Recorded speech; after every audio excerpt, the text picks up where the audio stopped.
Lo tau gak sih bro, berdasarkan research, kita punya kecenderungan untuk fokus sama hal yang negatif.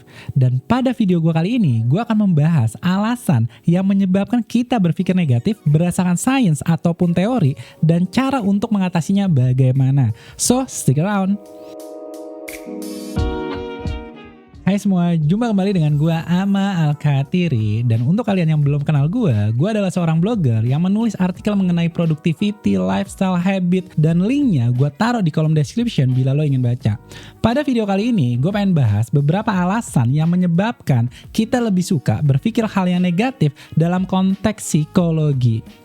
Hal yang pertama, ini dikenal dengan istilah negativity bias. Kecenderungan seseorang untuk lebih fokus pada informasi yang negatif dibanding sama informasi yang positif. Contoh realnya kayak gini bro, pada saat ada komen di YouTube channel gue yang positif, tapi gue lebih fokus sama komentar yang negatif yang membuat gue akhirnya jadi overthinking, ngerasa diri gue gak kompeten, dan ngebuat mood gue jadi berantakan. Padahal kalau boleh jujur, komentar yang positif itu gue dapat lebih banyak dibanding komentar yang negatif. Tapi karena otak kita punya kecenderungan melihat hal yang negatif, makanya kita lebih fokus ke komentar yang negatif. Bentar bro, lo bilang kecenderungan yang negatif? Yes bro, itu dia kenapa pendapat orang lain yang negatif tentang diri kita lebih sering kita pikirin dibanding sama 100 orang yang berpendapat positif. Berdasarkan riset lainnya juga mengatakan kalau 80% hal yang kita pikirkan adalah hal negatif. Gue di sini nggak mencoba untuk menakut-nakutkan lo bro, tapi memang kenyataan berdasarkan riset ya seperti itu. Jadi wajar kalau kita mengalami overthinking, ngerasa minderan, dan wajar juga kalau kita ngerasa suuzon. Pertanyaannya, apakah hal ini nggak bisa kita rubah? Lo tonton dulu video ini sampai habis karena di akhir video gue akan kasih solusinya. Yang kedua ini juga menarik bro. Ada istilah dalam psikologi yang dikenal dengan istilah confirmation bias. Yang mana kita cenderung mencari dan memilih informasi sama apa yang kita percaya dan menolak informasi yang gak sesuai sama apa yang kita percayai. Contohnya gini bro, kalau gue pernah diselingkuhin dan gue pacaran sama cewek yang baru, gue akan ngerasa curiga kalau cewek gue yang sekarang itu punya indikasi juga selingkuh. Dan gue mencari informasi yang bisa mendukung sama apa yang gue percaya. Gue telepon malam gak diangkat, gue chat kok lama ya dibalasnya. Pas gue ajakin jalan weekend, dianya gak bisa. Seakan-akan informasi-informasi yang gue telah ini mensupport apa yang gue yakini kalau cewek gue yang saat ini itu selingkuh, seperti akan halnya sebelumnya. Ini yang disebut dengan confirmation bias. Dan karena hal ini, kita nggak bisa melihat situasi yang terjadi di hidup kita secara objektif dan berdampak buruk pada pengambilan keputusan kita. Gue akan curiga terus menerus karena gue hanya akan mencari dan memaknai informasi yang ada di sekitar gue berdasarkan dengan apa yang gue percaya, dan gue gak akan mempedulikan sama fakta yang sebenarnya terjadi di sekitar gue. Dalam konteks ini, bias yang gue alami terjadi karena masa lalu gue yang buruk. Gue diselingkuhin pada masa lalu, tapi bukan berarti keadaan saat ini itu akan sama terjadi seperti keadaan masa lalu. Mungkin dari lo besar dari keluarga broken home, tapi bukan berarti lo gak bisa memiliki keluarga yang harmonis. Masa lalu kita itu bagian dari hidup kita, tapi masa lalu kita tidak mendefinisikan diri kita saat ini. Selanjutnya bro, ini juga gak kalah menarik. Penyebab lain yang menyebabkan kita berpikir negatif, yaitu black and white thinking. Cara berpikir seseorang yang absolut. Mereka melihat sesuatu yang terjadi di hidupnya, kalau gak baik ya buruk, kalau gak benar ya salah, kalau gak berhasil ya gagal. Ini yang disebut dengan black and white thinking. Gue sebutnya pemikiran yang dangkal. Karena hidup ini itu gak sesimpel kayak gitu. Kalau gue salah, ya gak sepenuhnya gue salah, pasti ada benarnya. Dan kalau gue benar, ya gak sepenuhnya gue benar, pasti di sisi lain gue ada salahnya. Dan lo tau gak sih, orang yang memiliki kecenderungan berpikir absolut akan memungkinkan dirinya terkena depresi dan anxiety. Ya gimana gak rapuh bro, coba aja lo pikirin kalau lo mendapat nilai ujian yang jelek dan lo melihatnya sebagai kegagalan dan menganggap kalau diri lo bodoh.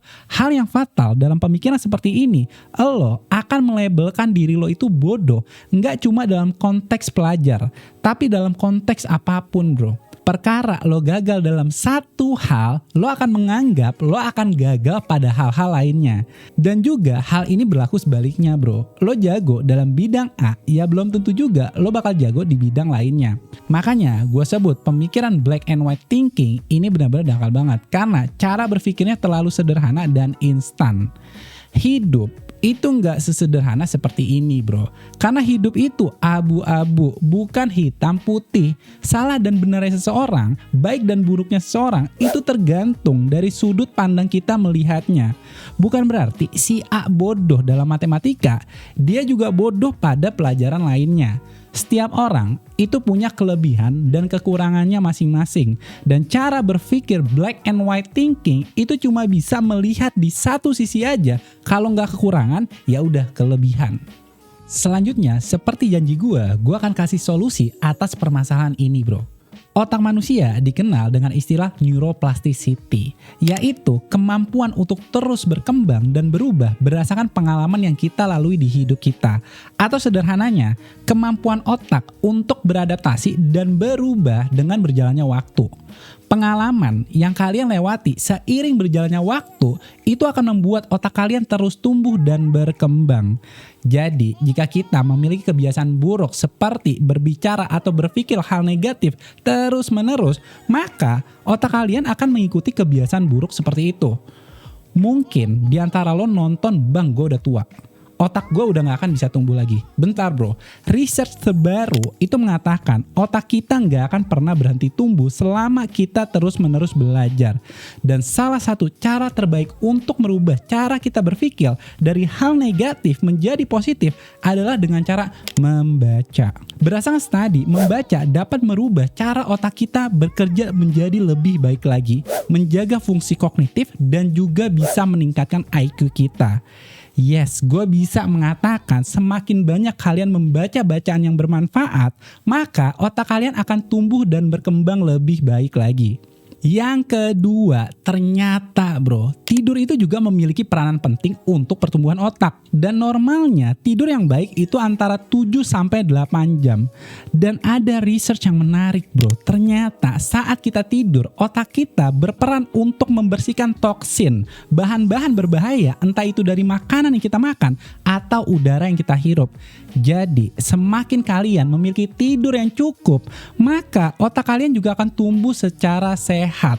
Yang ketiga adalah olahraga secara rutin itu juga dapat mencegah terjadinya kerusakan pada area hipokampus, di mana area otak tersebut berfungsi untuk membantu kita mengingat.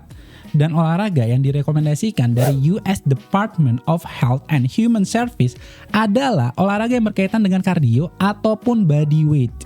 Jadi kesimpulannya bro, walaupun kita memiliki kecenderungan untuk berpikir negatif, bukan berarti kita nggak bisa merubahnya bro. Ingat bro, otak kita ini elastis, di mana otak ini akan berubah mengikuti kebiasaan yang kita lakukan setiap harinya. Seperti akan halnya yang dikatakan oleh Aristotle, yaitu we are what we repeatedly do. Kita adalah apa yang kita lakukan setiap harinya. Kita melakukan kebiasaan yang sehat, maka kita akan menjadi orang yang sehat. Dan berlaku juga untuk sebaliknya. Sekian bro yang bisa gue sampaikan. Dan semoga apa yang gue sampaikan ini bermanfaat untuk kalian dan bisa kalian implementasikan pada kehidupan kalian sehari-hari. Kalau lo suka sama konten ini, jangan lupa untuk dikasih subscribe dan share ke teman-teman lo. So, thank you once again. Gue Amal Katiri and I'll see you next time.